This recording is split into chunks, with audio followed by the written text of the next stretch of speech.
vie qui s'invite toujours. Le problème, c'est qu'on bloque quelque chose de cette régénération naturelle. D'ailleurs, même au niveau biologique, puisque c'est ce niveau-là dont on aime bien parler en ce moment, et puisqu'on aime bien convoquer le cerveau, il y a eu beaucoup d'études ces dernières années sur la plasticité cérébrale, notamment à partir des connaissances qu'on a développées sur le cerveau via la méditation ou toutes les pratiques de l'attention. On a observé qu'on pouvait atteindre des états de changement, de régulation synaptique naturellement avec certaines pratiques de l'attention, à certaines pratiques cognitives qui sont équivalentes à l'action des médicaments sur le cerveau.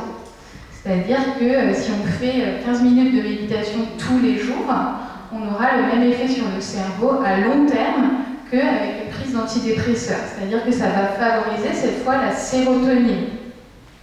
Mais ça demande d'exercer notre volonté et de faire un exercice soi-même tous les jours. Donc évidemment, c'est plus facile de prendre simplement un médicament, on ne fait pas d'effort, et de changer la chimie du cerveau que de s'astreindre tous les jours à pratiquer quelque chose qui va modifier notre fonctionnement cérébral.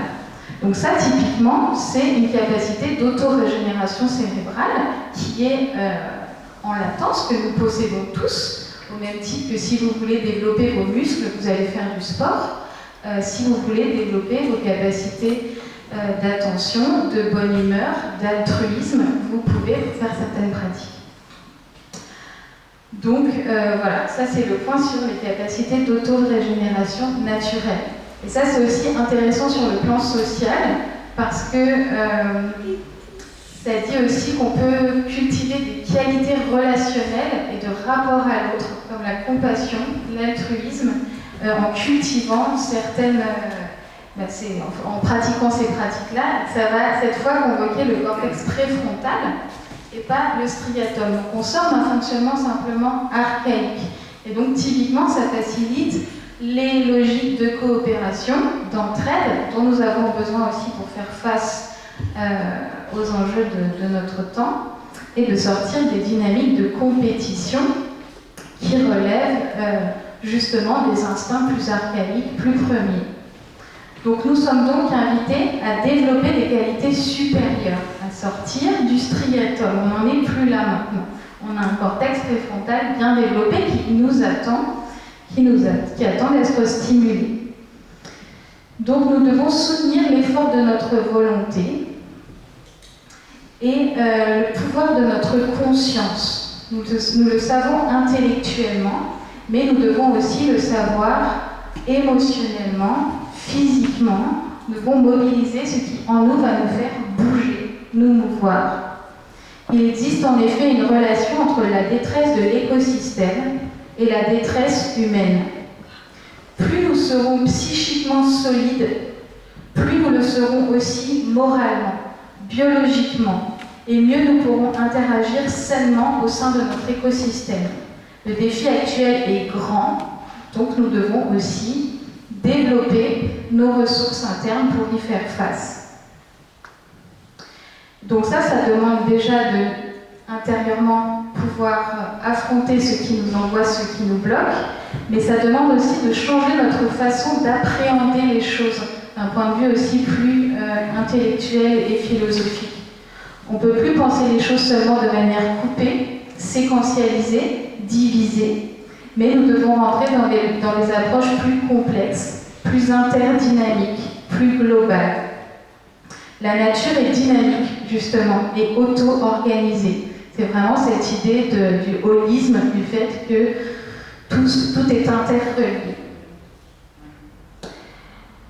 Donc la nature possède en elle-même ses propres capacités d'auto-guérison, et donc ça veut dire que comme tout est relié, si on coupe les choses, c'est comme si notre organisme, la médecine d'ailleurs occidentale est très articulée à ces différents niveaux à chaque organe, alors qu'en fait on peut penser qu'il y a une cohérence globale de circulation d'informations entre tous ces organes, et qu'en soignant l'un, on soigne aussi l'autre. Donc là on est vraiment invité aussi à rentrer dans les approches plus synthétiques, plus intégratives. Donc il ne s'agit pas tant d'inventer quelque chose de nouveau, Aujourd'hui, la vraie innovation pour nous, ce serait justement de nous relier à ce qui est déjà là, ce qui n'est pas nous. Nous avons déjà assez apporté de choses, nous devons simplement découvrir, nous remettre au service d'un type de connaissance qui est déjà là. Nous avons besoin de retrouver un lien au cosmos et de nous vivre comme un élément parmi un tout. Nous sommes au maximum de ce que nous pouvons faire du point de vue du développement extérieur. Nous avons atteint l'apogée de ce que la Terre peut soutenir. Il est maintenant temps d'opérer un retournement, une teshuva en hébreu, et de mettre toute cette intelligence que nous avons, et de développement, et de soucis d'innovation et de progrès, au service de la croissance psychique humaine. C'est notre âme, maintenant, qui a besoin de croissance. Donc ce philosophe Glenn Albrecht dont je vous parlais, lui, il dit aussi qu'on a besoin d'un nouveau récit et que ce nouveau récit consiste à inventer de nouveaux mots, de nouveaux outils pour penser ce qui nous arrive d'une part, mais aussi ce que nous voulons pour la suite. Nous devons pouvoir nous le représenter. En fait, ça vient d'abord du dedans. Donc c'est vraiment des nouveaux mots pour penser nos nouveaux mots au sens du mal qui nous atteint. Donc voilà, nous sommes face à de nouveaux types de souffrances humaines, mais nous ne savons pas parler de ce qui nous arrive. Pour l'instant, nos émotions et le rapport que nous avons avec elles sont comprises à travers ces façons très catégorisées d'appréhender l'être humain. Et par exemple, il invente un nouveau mot pour penser de nouveaux types de souffrances qui nous arrivent. Il invente la solastalgie. Donc la solastalgie, c'est la détresse profonde causée par les changements perçus comme irréversibles de notre environnement. C'est-à-dire qu'on anticipe un changement et c'est en quelque sorte un stress très traumatique. Nous sommes sidérés face à l'effroi de l'avenir. Donc typiquement, si on n'est pas capable d'identifier le type de phénomène qui nous impacte, on n'a aucune marge de manœuvre pour changer. C'est-à-dire que là, la solastalgie, ça inhibe notre capacité à faire face à la réalité parce que c'est un nouveau type d'effroi. Mais si on ne peut pas le nommer, si on ne peut pas l'identifier, on ne sait même pas ce qui nous empêche. Donc c'est un type de souffrance encore plus sophistiquée. Donc ceci renvoie aussi à ce que Karl Jasper, un philosophe allemand et un psychiatre du XXe siècle, nomme les situations limites. C'est-à-dire c'est des situations où l'extérieur ne tient plus, comme la mort, un effondrement, voilà, tout le théâtre de notre vie qui normalement nous permet d'avoir un rapport au monde sécure s'effondre et on est renvoyé à nous-mêmes tout d'un coup brutalement. Donc là, on est dans quelque chose un peu comme ça, où le monde ne tient plus, il y a une prévision de quelque chose qui va s'arrêter, et on est renvoyé à nous-mêmes. Donc qu'est-ce qui se passe si ce nous-mêmes n'est pas solide, si nous-mêmes nous ne savons pas être en rapport à nos phénomènes intérieurs, si on n'est pas armé face à nos angoisses, face à nos dénis, face à notre solitude, il n'y a plus grand-chose qui tient. Donc là, c'est important de renforcer nos capacités personnelles. Donc voilà, il y a vraiment cette idée de construire un nouveau récit culturel qui nous permette de passer de l'anthropocène, donc de la destruction, l'ère de l'humain qui détruit la planète, à la symbiocène. Donc la symbiocène, c'est encore un nouveau concept de rentrer dans l'ère de la symbiose avec la nature, où l'humain s'inscrit au même titre que tous les êtres sentants dans les processus du vivant, et où son impact sur la planète est réduit à minima. Donc nous sommes vraiment invités, sur le plan plus subtil, à rentrer dans cette intimité avec nous-mêmes et d'accomplir en nous ce que nous voulons pouvoir ensuite porter sur Terre. Voilà ce que j'avais à vous dire.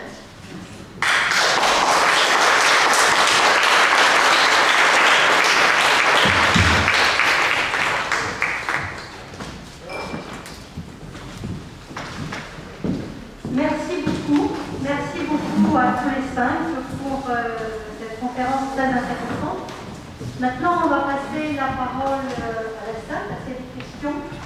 J'en ai déjà quelques-unes qui sont ici et je redonnerai la parole aux personnes qui les ont posées pour qu'elles les expriment elles-mêmes. Alors, il y en a probablement d'autres qui sont arrivés, qui vont arriver à la suite de l'exposé de film. Mais là, déjà, j'ai plusieurs types de questions. Bon, j'ai des questions qui sont d'ordre technique, pour lesquelles la réponse va être assez rapide. J'en ai une autre, je dirais, qui est plus complexe. Et je sais que pour un certain nombre de personnes qui sont dans la salle, il y a toute la problématique des éoliennes. Je disais tout à l'heure qu'on était entièrement d'accord sur beaucoup de choses avec le réseau, je dirais, FNE, la FNE nationale. En revanche, sur la question des éoliennes, on a pu constater qu'il y avait une souffrance quand même très importante des gens qui se trouvent à proximité de l'éolien, et des personnes d'ailleurs qui sont adhérentes chez nous, qui sont dans la salle, lorsqu'elles se trouvent à 500 mètres, 600 mètres des éoliennes. J'y suis allée aussi, c'est un bruit, même quand il n'y a pas de vent, c'est des espèces d'acouphènes, et quand il y a du vent, à plusieurs kilomètres, on a l'impression d'être à côté d'une autoroute.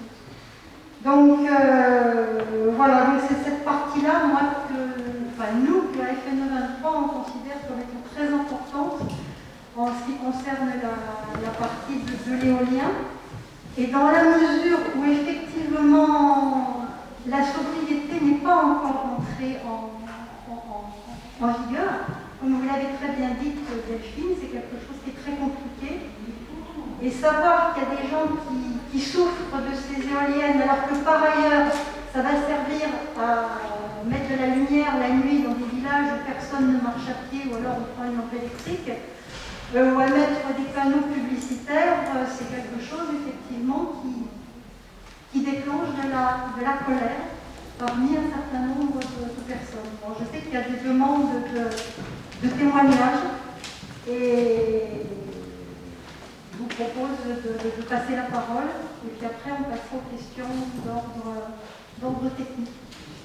Qui est-ce qui a demandé à faire un témoignage, Marie-Vraine ?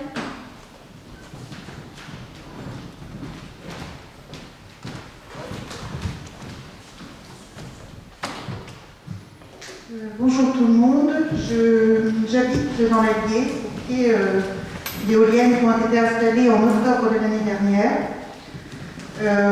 Pour planter le décor, je fais partie de FNE 23 parce qu'on se retrouvait, comme disait Marie-Christine, sur beaucoup de valeurs.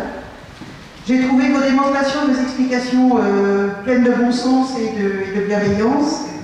Là où il y a difficulté, c'est que l'implantation de ces éoliennes ne se passe pas du tout dans la bienveillance. Depuis qu'elles sont installées, alors ça a d'abord été des travaux avec beaucoup de défrichage, de bruit, comme peuvent être des travaux industriels. Ça a été ensuite la mise en service avec les lumières et les machines immenses. Et là, je vais dire, on n'en est plus là. C'est-à-dire que maintenant, on est dans le bruit continuel, perpétuel. On était à la campagne avec les bruits de la faune, les bruits des travaux agricoles auxquels on était tout à fait habitués. Par contre, maintenant, notre quotidien est devenu invivable. Quant à la bienveillance des industriels, des promoteurs qui installent, au quotidien, on se heurte à des gens qui visiblement sont là pour faire de l'argent. Quand on demande à faire vérifier les bruits par la préfecture, on s'aperçoit que l'État n'a aucun moyen de contrôle, personne de compétent, d'assermenté capable de faire ces fameux contrôles. Et donc on se retrouve prisonnier on se retrouve en fait à avoir un projet auquel on a adhéré, quelque chose qui est devenu un repoussoir. Voilà. C'était juste un témoignage pour avoir votre positionnement là-dessus. J'adore les chauves-souris, elles sont dans mon congélateur en ce moment, les chauves-souris, par exemple. Merci.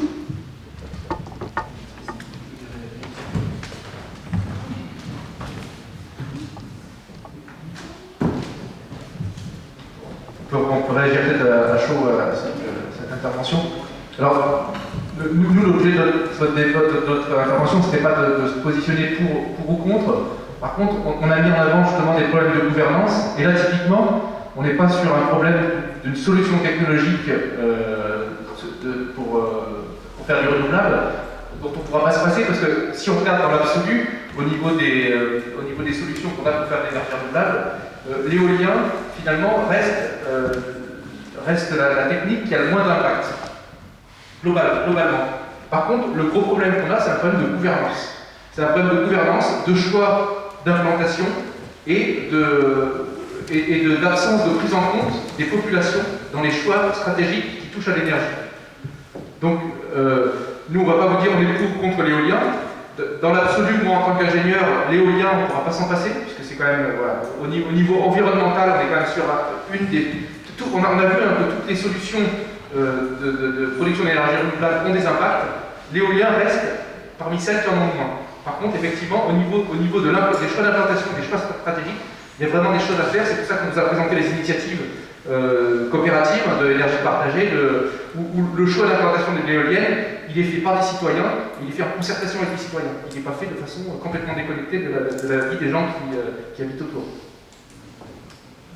Mais il faut décroître d'abord.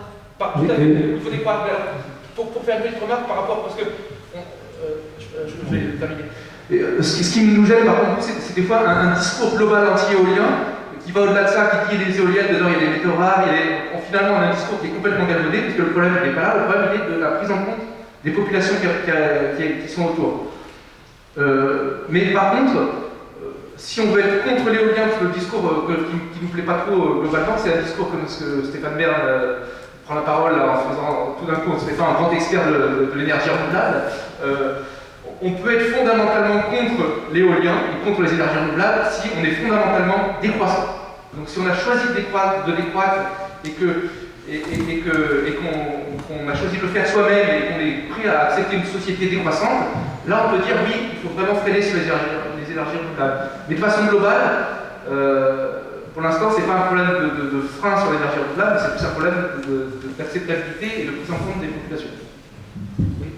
Oui, je peux compléter ce que dit Jérôme. À mon avis, il y a une question dans le développement des énergies renouvelables, et c'est la question de la place des populations avoisinantes, du respect des populations avoisinantes dans le déroulement des chantiers, je crois que vous l'avez évoqué, et puis ensuite, sur cette question de gouvernance, là, dans le cas où vous êtes, j'imagine que c'est une société privée qui a fait, dans le cadre légal, les démarches nécessaires pour avoir le droit de faire son implantation, et donc vous n'avez pas la capacité d'arriver à reprendre du contrôle sur le mode de production énergétique. Je pense que c'est quelque chose auquel il faut réfléchir. Un exemple que j'ai vu, je crois que c'est, dont j'ai entendu parler, pardonnez-moi, et je crois que c'est dans l'Oise, le département de l'Oise, dans lequel la population locale a demandé et obtenu par le jugement le fait d'arrêter les éoliennes à certains moments, disons, pour des raisons justement de nuisance sonore. Donc, arriver à reprendre du contrôle, ce n'est pas miracle, ça ne règle pas le problème sur le fond. Les solutions telles qu'on a présentées d'associations de telles qu'énergie partagée permettent de prendre du contrôle dès l'amont, en fait, dès le début, lorsque l'éolienne est installée, essayer de reprendre du contrôle. Vous ne pouvez pas reprendre le contrôle face à des sociétés qui ont un service juridique tellement puissant que financièrement vous ne pouvez pas le reprendre le contrôle. Vous tournez vers la préfecture pour qu'ils fassent un petit peu ce qu'ils peuvent. Reprendre le contrôle, ça n'est pas possible, c'est pas possible. On vous fait bien sentir et on vous fait bien comprendre que c'est pas possible de reprendre le contrôle. Je tâcherai de retrouver les références de l'exemple de l'Oise que j'ai évoqué. Judiciairement, ça suppose, ça a un coût. Il faut savoir que nous, on n'a rien demandé à personne et c'est pas à nous d'aller en justice ou sortir des banderoles, je ne sais quoi, pour récupérer une indemnité correcte. C'est vraiment pas judiciairement, c'est pas possible, sauf à y laisser énormément d'argent et d'énergie qu'on préférerait passer à protéger la nature, justement. Il y a plusieurs autres personnes, je crois que c'était madame aujourd'hui, puis monsieur après. Bonjour, je suis membre d'une association, d'une société d'éoliennes citoyennes en Haute-Vienne, qui s'appelle, c'est sur la commune de Riac-Rescourt, et aujourd'hui, C'est la première citoyenne éolienne qui a fonctionné en 2014 en France. Et les autres projets portés par l'énergie partagée d'ailleurs sont, il y en a maintenant un peu partout. 3 mois après l'éolienne de Ria-Clastou, portée par les 80 à 100 personnes localement. Les propriétaires de l'éolienne sont les membres de la société EOL 87. Et aujourd'hui, EOL 87 est un bureau d'études qui accompagne les gens qui voudraient porter des projets citoyens sur un territoire, et ça revient au territoire. C'est porté par les gens du territoire, ça alimente le territoire. Ce sont des accords qui sont passés, effectivement, ce sont quand même des éoliennes industrielles, de très grand format. Ce que je peux vous dire, c'est que la société de Ria-Clastou, EOL 87, les revenus actuellement, puisque l'éolienne tourne officiellement depuis 2015, ils ont été baissés de 30% parce que justement sur la commune de Ria-Clastou, il y a un monument historique. Et comme les bâtiments de France ne voulaient pas la co-visibilité entre l'éolienne et le château, ils ont fait baisser l'éolienne de 30 mètres, 30% de manque de production. Donc les citoyens qui portent ce projet financièrement et juridiquement perdent aussi 30%. Mais le parc, si vous voulez participer à une opération citoyenne portant sur l'énergie, vous pourrez prendre des parts sur la poursuite du parc qui est prévue dans la forêt au-dessus de Ria-Clastou, entre Ria-Clastou et Luciane-Galland, 6 éoliennes de plus. C'est étudié par un bureau d'études qui est à Limoges et tout est pris en compte. Si vous avez des remarques à faire, tout est expliqué. Les réunions sont multiples auprès des communautés de communes, auprès des communes. Les gens viennent. C'est discuté avant de prendre les décisions. Voilà. C'est ouvert à tous. Et je pense que ça peut fonctionner. Suite à la création de la société pour l'éolienne, il s'est créé un autre mouvement en Haute-Vienne qui est la citoyenne solaire. L'éolienne s'appelle la citoyenne de Ria-Clastou. Merci beaucoup, madame, pour ces informations. Ceci dit, comme l'a dit notre conférencier, il y a quand même des personnes dans le département qui sont très profondément objecteurs de croissance et qui voient arriver partout sur le territoire des parcs éoliens et qui en subissent les conséquences, je dirais, et ce qui n'ont pas, je dirais, d'un autre côté, la satisfaction de voir la consommation électrique diminuer. Donc c'est quelque part une double peine qu'il y a. Il y a les nuisances qui arrivent, les nuisances qui sont, pour les riverains, mais il y a aussi une nuisance à la biodiversité. Et on sait à l'heure actuelle à quelle importance on doit donner à la biodiversité, puisque l'existence de biodiversité fait que les virus émergents sont moins facilement, se développent moins facilement quand il y a une bonne biodiversité. Et puis également les paysages, puisqu'on est quand même dans une région dans laquelle les paysages ont été préservés. Et quand de l'autre côté, on voit que l'énergie produite, c'est toujours pour croître plus, alors que ça pourrait être accepté si effectivement il y avait déjà une décroissance, donc là il y a vraiment un problème et ça explique en partie, je dirais, la colère qu'il peut y avoir dans ce département là-dessus. C'est pour ça que nous, avec FNE 23, on dit décroissons d'abord.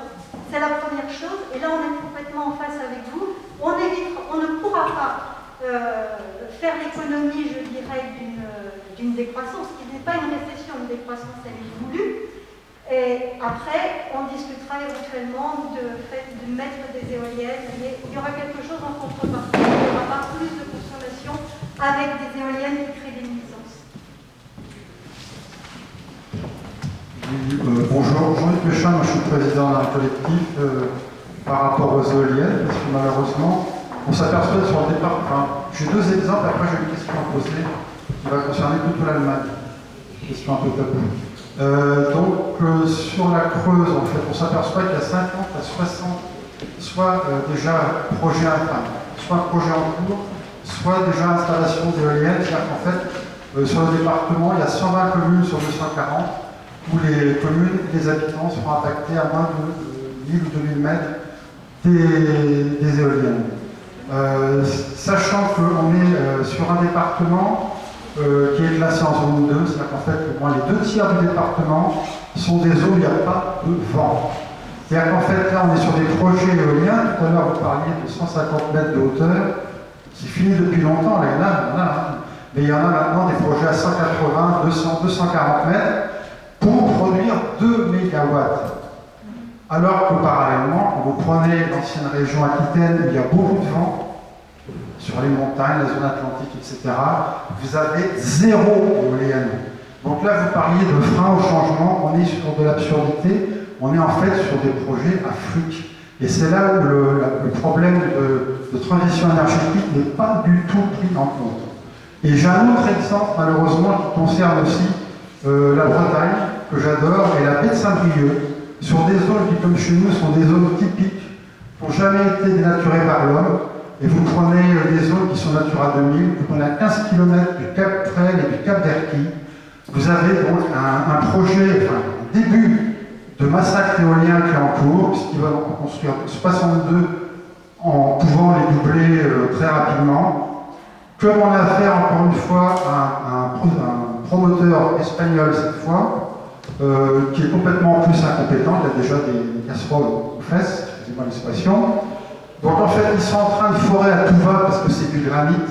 Ils sont en train de multiplier les sites de forage. Ils sont en train de bousiller, soi-disant pour sauver la planète, ils sont en train de bousiller la faune et la flore d'endroits qui sont magnifiques. Les pêcheurs sont fous, les élus, le maire d'Erquy est fou, il n'a pas eu le droit d'aller sur place parce que soi-disant que le protocole ne le permet pas. Je veux dire que c'est un mépris total, c'est un scandale écologique. Et j'ai une question. Plus citoyen qu'écologique, même. C'est un scandale citoyen plus qu'écologique. Citoyen et écologique, parce que là, ils sont en train de massacrer la faune et la flore. Après, j'ai une question qui concerne l'Allemagne, parce que ça, c'est un sujet tabou, on n'en parle jamais. L'Allemagne, si je ne me trompe pas, il y a 30 000 éoliennes installées. Et qu'est-ce qui s'est passé en Allemagne? Qu'est-ce qui se passe en Allemagne? Qu'est-ce qui s'est passé il y a 3 mois? On a rouvert des centrales à charbon.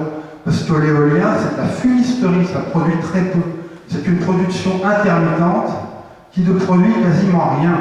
Donc en fait, on est sur un leurre qui répond à de l'argent pour des promoteurs, pour certains corrompus qu'on a notamment localement, parce qu'ils relaient, parce qu'ils touchent du pognon là-dessus. C'est comme ça que ça se passe, l'éolien. Comment ça se développe dans nos campagnes? Ils vont voir les gens, ils leur promettent des sous. Les gens, souvent, ce sont des élus, même certaines fois des maires, il y en a, ça existe, qui profitent du fait d'être maires pour avoir des éoliennes sur leur terrain et qui après vont faire des prosélytismes au niveau de la préfecture dans toutes les commissions. Voilà comment ça se passe. Donc on a en fait, pour reprendre ce que m'a dit M. Turpina, qui est l'adjoint au député, il a parlé de mafia. C'est lui qui l'a dit, c'est pas moi. Je suis très content de l'avoir entendu le dire.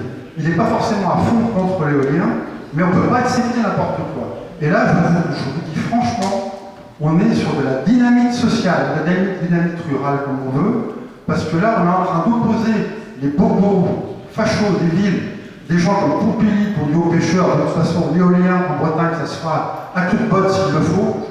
Je pousse un peu, mais c'est ça. Comme nous, certains élus aussi locaux nous ont dit que ça se fera à toute botte aussi. Pas d'accord. Moi-même, je suis élu. Mais quand on est élu, on signe une charte. Et en fait, on a plus de droits, plus d'obligations, pardon, que de droits. Voilà, c'était mon petit coup de gueule. J'aimerais bien avoir ma réponse pour l'Allemagne quand même.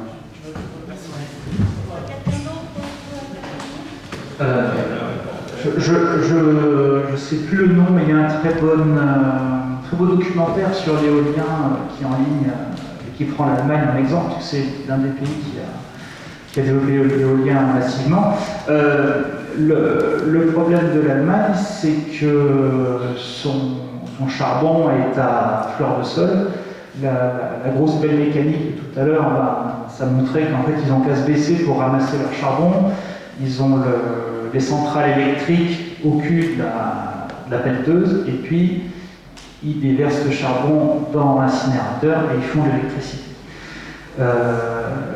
Ils ont décidé d'arrêter le nucléaire, comme vous le savez, et dans la période de transition sans sobriété, ils sont obligés de produire de l'électricité autant qu'avant.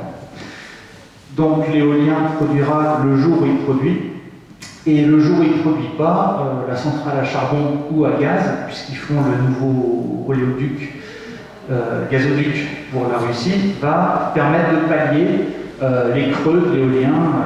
Voilà. Quand vous dites que l'éolien ne produit pas, il y a quand même une production. Si on compare à des énergies que nous on connaît en France, pour vous donner un ordre d'idée, une centrale nucléaire va produire 6000 heures par an et un éolien va produire 2000 heures par an quand elle est bien installée au bon endroit. Voilà. Donc en gros, effectivement, par rapport à une source, on va dire, à peu près stable comme le nucléaire, 6000, vous êtes 3 fois moins. Le solaire, ça n'est que 1000, donc on est 6 fois moins. Voilà. Donc effectivement, il y a un tiers. Voilà. Mais ça, c'est par rapport à la puissance installée. Par contre, l'éolien ne produit pas un tiers du temps. Il produit beaucoup plus longtemps, sauf qu'il a des creux, des bosses, etc. Et le moment où il n'y a pas de vent du tout, il doit être pallié, et un peu plus court. Donc l'Allemagne a fait ce choix, éolien, et puis compensation des creux de consommation par... ils n'ont pas de barrage, ils n'ont pas de montagne, par du gaz et du charbon. Voilà. Si on continue la transition énergétique, on peut ensuite penser d'éteindre le charbon, c'est ce qu'ils veulent faire. Est-ce qu'ils y arriveront? Moi je ne suis pas allemand, je ne veux pas comme eux, je ne sais pas. Et le problème de l'éolien, c'est l'électricité. Pensez que le problème fondamental de tous les jours, c'est plutôt le pétrole, le charbon et le gaz. N'oubliez pas ça. Voilà. Et on n'est pas du tout des pros éoliens dans la salle. D'accord? On n'est pas plus pour que contre. On regarde ce qui se fait comme technologie, qu'est-ce qui est réel, qu'est-ce qui est réalisable, et on vous dit ce qu'il y a sur la table. Après, c'est aux citoyens de s'en saisir et de voter pour les bonnes personnes qui vont faire la politique qu'ils ont envie. Ou d'avoir une activité militante. Mais nous on ne fabrique pas d'éoliennes, on les vend. Voilà. Excusez-moi, l'Allemagne aussi.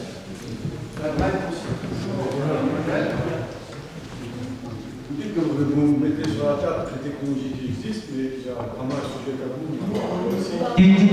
C'est le nucléaire. Parce que le nucléaire est une production du nucléaire, mais c'est quand même une production énergique sans émission de CO2. Oui, mais très faible. Vous pouvez pas dire mettre en face des éoliennes et de l'autre côté, si on n'a pas d'éoliennes. Non, je mets en face ça. C'est pas vrai. Regardez. C'est pas un problème le nucléaire pour la transition parce qu'on ne pourra pas le faire au nucléaire. Regardez la transition qu'on a besoin de faire. Je remets le graphique. Vous allez voir, c'est très simple. Je suis un militant écologiste pro-nucléaire. Mais je ne suis pas un tout nucléaire. Je vous explique pourquoi. Parce que le problème environnemental, il est là.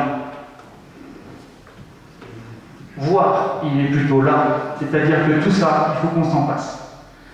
Eh bien, je suis désolé. Avec ça, on peut faire ce qu'on veut, mais ça ne remplacera jamais ça. Donc, la seule solution, c'est de décroître et de décroître toute cette partie-là. Après, on peut garder le nucléaire et on peut aussi se décider de s'en débarrasser en serrant plus fort encore la décroissance. C'est un choix, et je pense que c'est un choix à faire après avoir solutionné le réchauffement climatique. Voilà.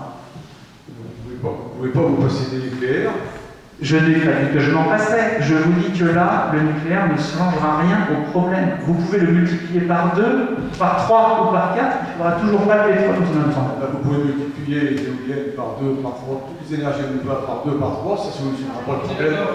Tout à fait. C'est exactement ce qu'on vient de vous dire. C'est exactement ce qu'on vient de vous dire. On n'arrivera pas à solutionner le problème à énergie constante. Ce n'est pas possible. Mais ça, on est d'accord, c'est pas ce que je dis. Ben voilà. Je ne dis pas qu'il faut rester au même niveau d'énergie en faisant des centrales nucléaires. Je dis que quand vous opposez les éoliennes au gaz et au pétrole, c'est pas juste, c'est pas la vérité. Parce qu'il y a le nucléaire dedans, et qui est une énergie sans émission de CO2. Oui, oui. Voilà, c'est dans le raisonnement. Non, c'est pas le raisonnement qui a été fait. Non, mais je vois sur quel terrain vous voulez aller. Dire l'éolien c'est pas bien, donc il y a le nucléaire qui est mieux que l'éolien. Donc plutôt que de développer l'éolien, pour moi, oui, il faudrait développer le nucléaire. Voilà. Alors après, c'est un autre débat. Le débat sur le nucléaire, sur les incidences sur le nucléaire. Si en Creuse, on avait une centrale nucléaire qui allait se construire aux portes de Guéret, je pense qu'il y aurait de la protestation. J'espère qu'il y en aurait. Voilà. Alors, sur le nucléaire comme solution, effectivement, le nucléaire est neutre en CO2. Par contre, si on regarde l'état des réserves par rapport à la crise énergétique, le nucléaire, pour l'instant, on annonce des durées d'une centaine d'années sur les réserves nucléaires, mais qui sont basées que sur la production actuelle. C'est-à-dire que si tout le monde se fait à faire du nucléaire, au niveau, on a les mêmes problèmes miniers avec le nucléaire qu'on a avec le pétrole, on a des réserves en uranium qui ne peuvent pas soutenir un modèle basé essentiellement sur le nucléaire. Juste une intervention pour répondre sur ce point particulier. J'aurais beaucoup de choses à dire en tant qu'ingénieur, mais vous avez d'autres filières que l'uranium. Vous avez le thorium, et du thorium, il y en a partout, donc on en a pour des centaines d'années. Et puis on peut espérer que d'ici un siècle, la fusion sera efficace. Enfin, ça c'est un pari, c'est autre chose. Mais il n'y a pas que l'uranium. Tout à fait, il n'y a pas que l'uranium. Par contre, si vous avez la filière uranium, elle met combien de temps à se mettre en place? Et la filière thorium, c'est pareil, si on veut remettre en place une filière nucléaire, c'est des choses qui nous engagent, c'est pas en 10 ans que ça se fait, et ça ne résoudra pas du tout les problèmes qu'on a actuellement, les problèmes climatiques qu'on a actuellement sur ces filières-là. Et effectivement, vous l'avez très bien dit pour la fusion c'est une pure hypothèse, donc on ne sait pas. Alors, la fusion peut-être, pourquoi pas, et tant mieux si on y arrive. Pour l'instant, l'état de recherche est fait, c'est un programme de recherche sur 50 ans, qui fait pour savoir au bout de 50 ans, est-ce que c'est possible ou pas possible. Donc, on peut pas vendre, honnêtement, on ne peut pas vendre la fusion comme une solution pour les problèmes qu'on a actuellement. Vous n'avez pas parlé d'efficacité énergétique qui permet de qualifier un système énergétique. Quel est un certain nombre de critères de retour énergétique? Est-ce qu'on pourrait poser le problème autrement? Est-ce qu'on pourrait poser le problème autrement? Oui. Ah oui, excusez-moi. Oui, alors, parce que, si vous voulez, cette notion d'énergie, elle date de quand? Voilà, non, mais c'est des questions historiques fondamentales. Vous avez tous entendu parler du principe de Carnot. Hein? Et ça date de la révolution industrielle. C'est une notion, la notion d'énergie est une notion qui est produite par la société industrielle. Et ce qu'il y a de certain, c'est que ça implique autre chose. Ça implique, je me réfère en particulier au bouquin de l'économiste américain d'origine roumaine, qui est ce bouquin sur la décroissance. Et le principe de Carnot était toujours accompagné du constat de la perte irrémédiable d'énergie. Je ne sais pas comment on appelle ça déjà. Ça m'est sorti de l'idée. L'entropie, voilà. Et l'entropie, on n'y coupe pas. L'entropie. C'est comme la mort, hein. Non, mais on est obligé de rappeler des choses comme ça. Alors, ce que je voudrais dire autre chose, pour pas, je veux dire, avoir l'air de monopoliser la parole, c'est qu'il y a un autre, pour moi, comme pour d'autres, je veux dire, il y a quand même des problèmes qui me semblent plus graves que la question de l'énergie, et qui concernent directement aussi la société industrielle. C'est simplement, c'est la question de l'eau. Faut-il rappeler que pour produire de l'énergie, il faut de l'eau? On est complètement dépendant de la question de l'eau. Voilà, non, c'est pour sur des tas de plans, en quelque sorte. Même pour faire marcher une centrale nucléaire. Pas de nucléaire sans eau. Comment? Pas de nucléaire sans eau. Pas de nucléaire sans eau, ça c'est clair. Hein? Et pour les carottes aussi, on va pousser les carottes aussi. Il ne faut pas oublier. Et donc pour l'agriculture et l'alimentation. Alors, il faut faire très attention à ne pas trop se focaliser sur cette question d'énergie, parce que ce qui nous guette, c'est plus grave. Alors je sais, il a plu beaucoup ces temps-ci, mais je veux dire, on est aussi menacé par la sécheresse que par les inondations, dans le processus de réchauffement climatique, de désordre climatique. Voilà, moi je voulais simplement rappeler ça. Hein? Voilà. Oui, je vais essayer d'être plus court, peut-être. Mais je voulais simplement dire que nous sommes ici entre citoyens qui sommes sensibilisés à cette urgence des problèmes environnementaux. Et on voit bien toute la difficulté qu'il y a, parce que chacun a sa solution, ses phobies, ses réserves, c'est compliqué.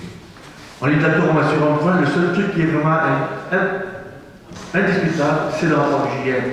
Je crois qu'il va parler de ça, il est urgent donc de changer notre mode de vie, de production, de consommation. Ça, c'est une certitude. Ensuite, bien sûr, il y a des solutions qui sont préconisées, chacun défend sa solution qui est plus vertueuse que celle du voisin, mais on sait bien qu'il y a beaucoup de fausses bonnes nouvelles là-dedans, de fausses bonnes solutions. L'éolienne en mer, c'est une catastrophe, c'est un génocide total. Bref, je ne m'étendrai pas là-dessus.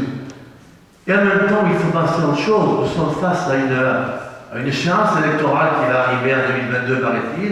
J'attendais parler de ça.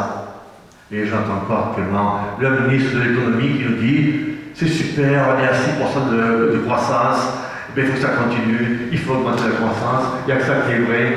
Voilà. Donc c'est là, la solution, c'est décroître, c'est être sobre, c'est. Moi je sais, l'économie, l'énergie la plus vertueuse, c'est celle qu'on ne consomme pas. Il faut bien l'avoir en tête. Bon, j'arrête là, j'ai dit. Il faut faire un pas de côté. Rien à rajouter.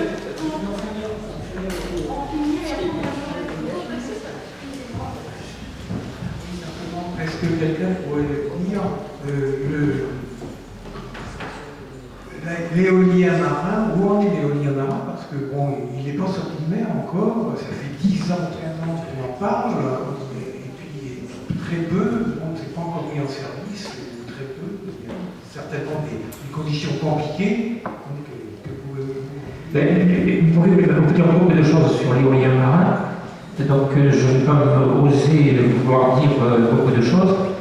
Simplement, je voudrais déjà affirmer un point, c'est que les champs, les parcs éoliens marins qui sont envisagés, dont un a été cité, et puis il y en a d'autres dont vous avez entendu parler sur différentes côtes en France, il paraît absolument nécessaire, compte tenu de l'impact sur la biodiversité de ces installations industrielles, déjà de mettre les moyens qu'il faut pour avoir une vraie observation de l'état des lieux de l'endroit où ça va être implanté, et d'avoir un suivi, je dirais, prudent lorsque les éoliennes sont installées pour voir quel est l'impact sur la biodiversité de ces sites.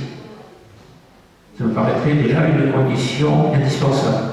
Ce n'est pas une réponse globale sur l'ensemble, je ne suis pas forcément qualifié pour faire une réponse, mais si quelqu'un veut compléter. Je ne sais pas pourquoi l'éolien en mer en France s'est développé moins vite que le terrestre. Une hypothèse, mais qui peut être fausse, c'est que le terrestre est beaucoup plus facile à mettre en place techniquement. C'est mon hypothèse. Voilà. Parce que le marin a beaucoup d'avantages et beaucoup d'inconvénients avec les énergies, si vous avez bien compris mon raisonnement. Et d'un point de vue technique, il en a des grands, c'est que il travaille de manière beaucoup plus continue et il alimente les réseaux électriques de manière beaucoup plus continue. Donc si j'étais gestionnaire de réseau électrique, je préférerais avoir du marin, parce que le marin, lui, il a une alimentation beaucoup plus stable et en quantité d'énergie produit plus que le terrestre. Mais du point de vue de celui qui plante l'éolienne, évidemment, c'est beaucoup plus simple de faire venir des camions pour monter des éoliennes avec des grues, etc., qu'avec des bateaux. Voilà. Mais ça franchement, c'est une hypothèse.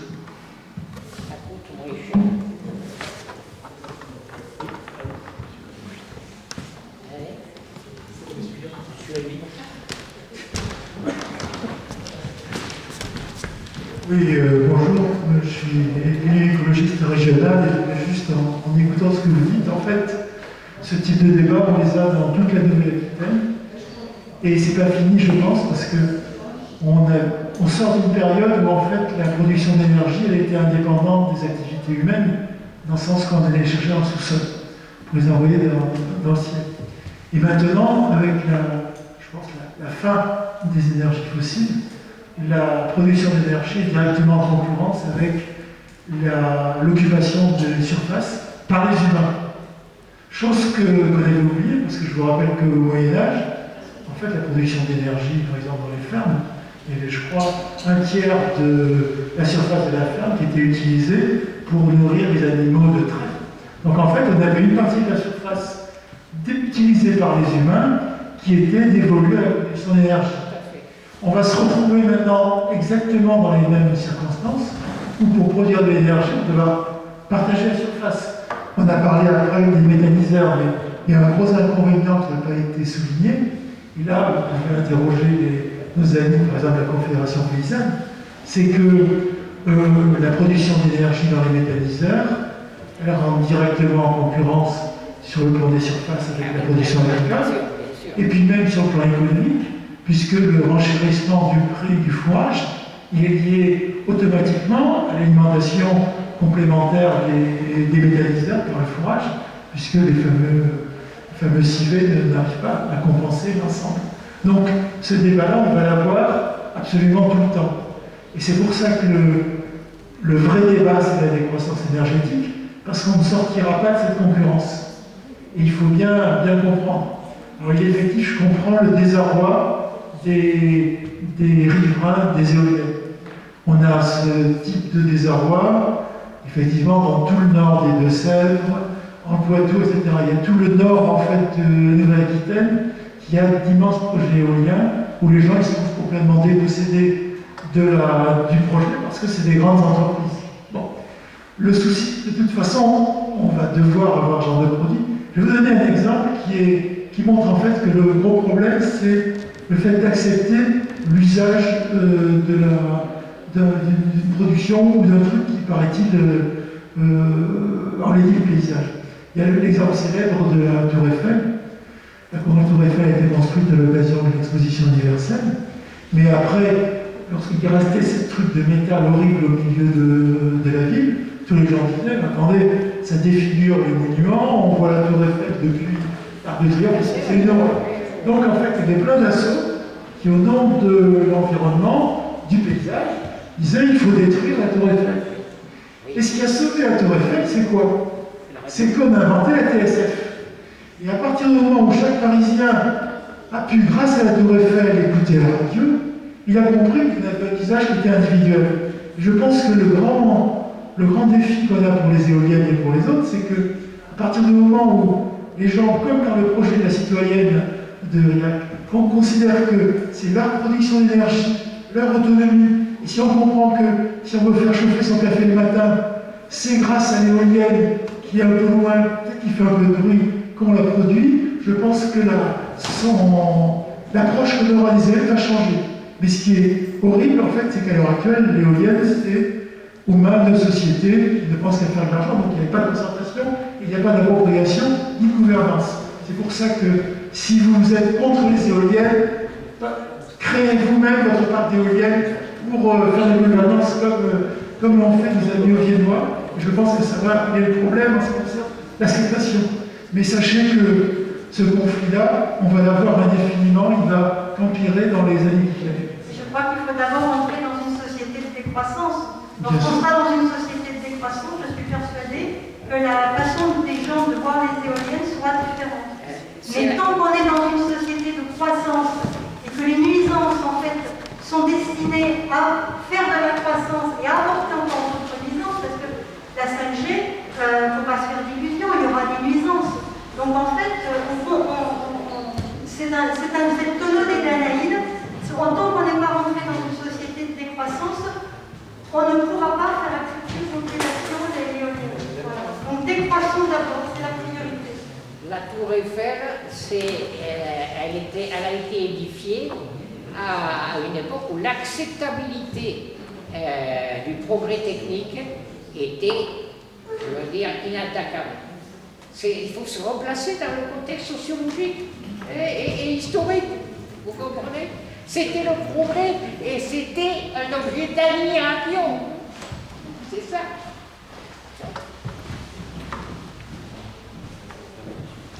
Oui, bonsoir. Une fois de plus, on assiste à une fin de conférence avec des questions-réponses où on compare les énergies renouvelables les unes avec les autres. Et ben, je vais rappeler, comme les conférenciers, que l'ennemi, en fait, c'est l'énergie fossile, il ne faudrait jamais l'oublier. Alors, effectivement, on nous a expliqué que dans chaque énergie renouvelable, il y a des avantages et des inconvénients, et on nous a expliqué aussi que l'ennemi, c'est l'énergie fossile. Ne l'oublions pas, et effectivement, la décroissance, elle va accompagner la disparition des énergies fossiles. Voilà, je ne pense pas qu'il y ait grand-chose d'autre à ajouter. Voilà, quelqu'un d'autre peut répondre? Autrement, j'ai d'autres questions. Ah, oui.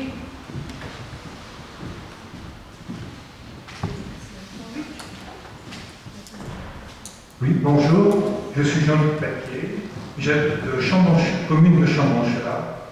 Nous avons 6 éoliennes à proximité de nos habitations, moi et ma fille. Nous vivons ça depuis 2012, ces éoliennes sont installées. Nous vivons un calvaire avec ces éoliennes. Actuellement, il y a un autre projet, 6 éoliennes à proximité. Moi j'habite sur la terre. Non, je parle de la proximité des habitations. Moi, je ne parle pas de chose. Je ne suis pas un anti-éolien. Écoutez, nous avons 6 éoliennes, dont 4 à moins de 1000 mètres. Un autre projet de 6 éoliennes, dont 4 à moins de 1000 mètres. Nous allons avoir 8 éoliennes à moins de 1000 mètres de notre habitation. Plus 3 autres éoliennes à 3 km devant notre maison. Nous avons 2 éoliennes dans tous les sens. C'est inimaginable. Hein, et vous n'avez pas cette proximité certainement. J'ai des plans que je vais vous donner et vous allez voir, je ne suis pas contre l'éolienne citoyenne. Hein. Il a le droit de s'exprimer. Je peux m'exprimer, monsieur. Moi je le vis le calvaire, je le vis. Vous habitez à combien, monsieur, les éoliennes? C'est la proximité des éoliennes, des habitations. Non. Monsieur, moi je parle de la proximité. Nous le vivons, nous, cette nuisance. La proximité, c'est la planète. Et la mais ça fait 10 fois qu'on emmène des éoliennes. Moi je vais vous parler de ce. Non, je ne vais pas dire la même chose. Nous ne sommes pas contre les éoliennes. Nous ne sommes pas contre les éoliennes du tout. Qu'il y en ait, d'accord, ça c'est une chose peut-être certaine, mais il ne faut pas qu'elle soit à côté des gens. On est d'accord. Ah bah alors voyez, vous êtes d'accord avec moi, monsieur? Mais le principal du problème, c'est que les gens... Oui, mais je suis d'accord avec vous. Voilà. Oui, mais le problème, c'est qu'elles ne sont pas à côté de chez vous. Et ben voilà, c'est là le problème. Moi aussi, je vis sur la terre. Je subis, au moment où je subis les éoliennes, parce qu'elles sont à 600 mètres de chez moi. Voilà. Moi j'habite à Limoges, boulevard Manteau, et il y a des boulevard à 6 mois. Il passe énormément de poids lourds, il passe énormément de voitures. Et là, il y a des solutions très simples. Les semi-remorques, on peut les mettre sur les trains. Et le bus qui passe une fois toutes les demi-heures ou une fois toutes les heures, il pourrait passer toutes les 5 minutes. Et croyez-moi, ça fait beaucoup plus de bruit que les éoliennes. On peut peut-être conclure sur les éoliennes, parce que je pense qu'on en a beaucoup parlé. Et que toutes les facettes ont été exprimées. Oui, je pense que la question a été traitée. Je pense qu'on a fait tout de la question. Voilà, on a entendu vos réactions et on comprend que ce soit difficile. C'est une réponse politique complexe. Effectivement, il y a une question d'acceptabilité sociale et de travail avec les citoyens qui doit se faire en partenariat avec les politiques et pour lutter contre les logiques marchandes. Je pense que c'est la réponse qu'on peut faire associée à la sobriété. Je pense qu'on peut passer à autre chose maintenant. Tout est à cause, il faut la sobriété. J'ai des questions sur le climat. Parler de réchauffement climatique, ne peut-on pas parler de dérèglement climatique et pourquoi l'extrême nord se réchauffe plus vite? C'est un dénommé Denis. Ah, Michel.